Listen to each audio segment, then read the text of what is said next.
speak to the Hartz Point property? Sure.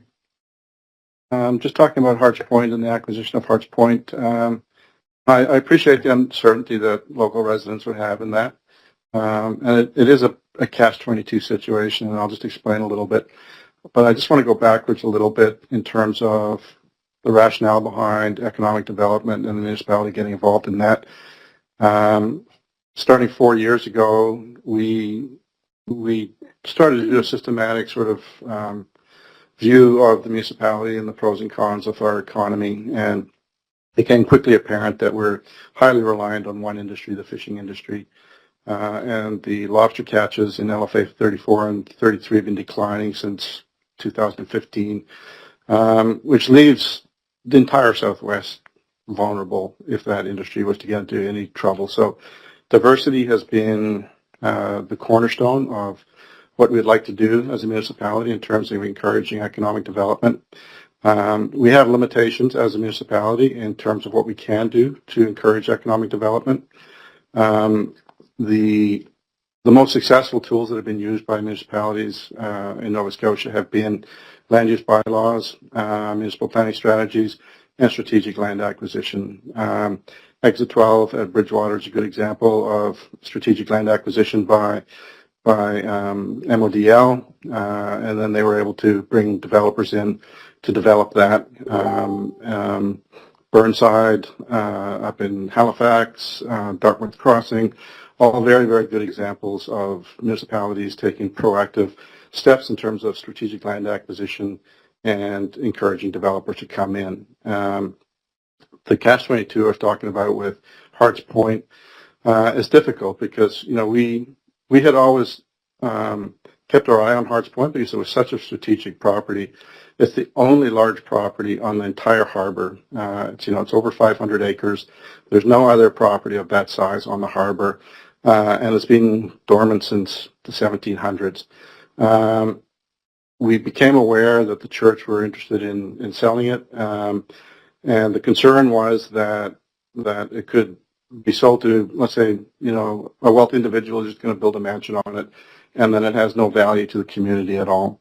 So I would view it very much as a situation where council recognized the strategic value of it, and you're right, there was no cost-benefit analysis of a business and all the rest of it, because there was no specific business in mind for that property. However, the value of that location was undeniable, and you used the word investment. That's the correct word that we look upon it as. If we decided to go and put it on MLS tomorrow, we'd get that money back plus more. But this isn't just about expenditure of money and making an investment for a return in the future. For us, this is an investment in economic development, future economic development.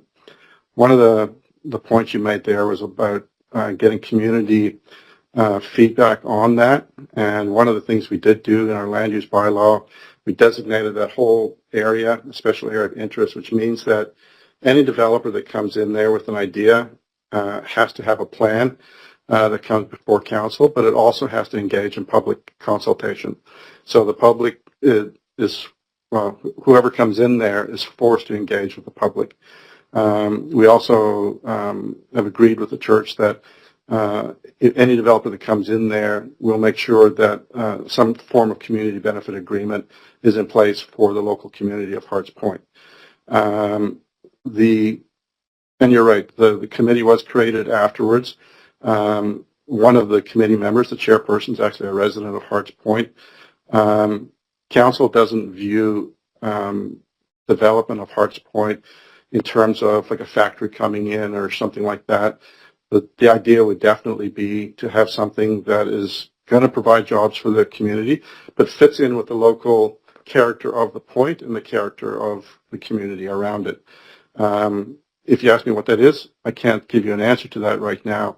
The steps we're taking towards finding out the answer to that.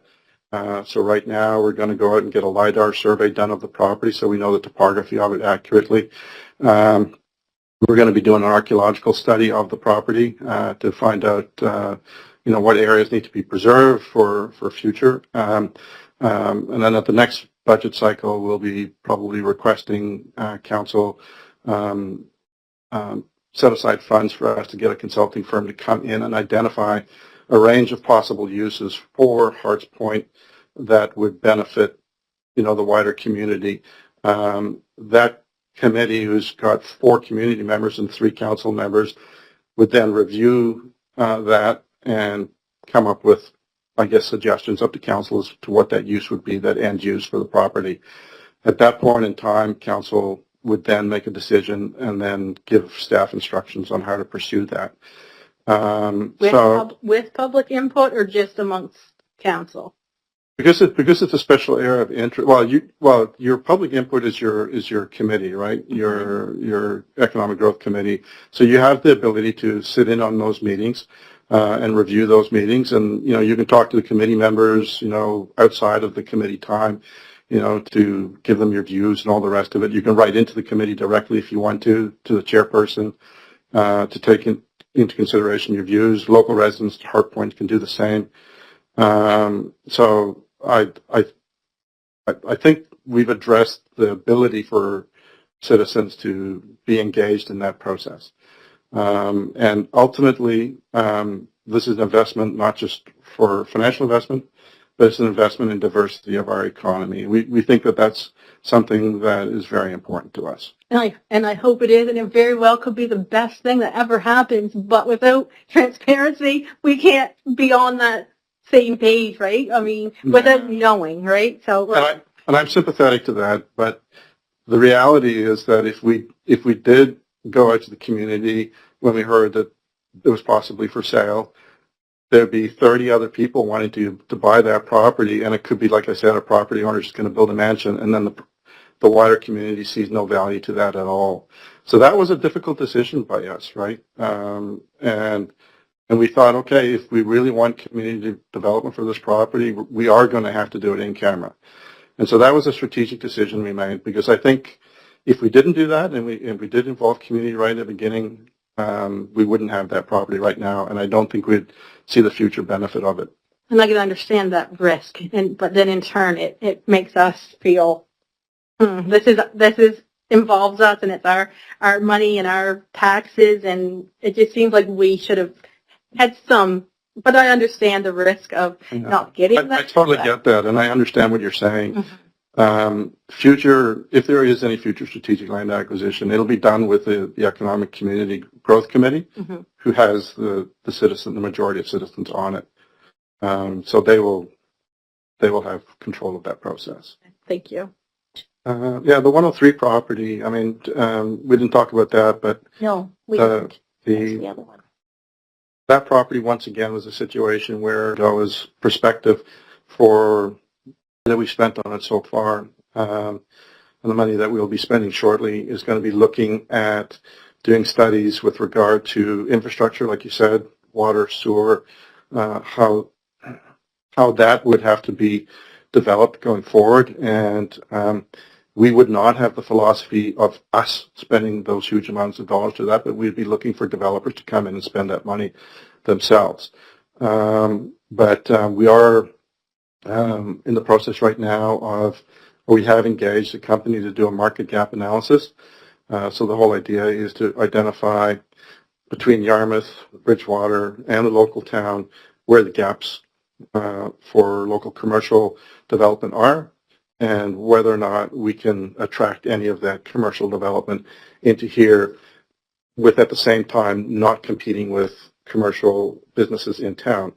And to answer your question, we do communicate with the town about their property, and so we do talk to them about plans and what their plans are, because part of our property is actually in the town, within the town boundary. So there is a line of communication there, and we've got a good relationship with the CAO and Michael Kahn, the planner, there as well.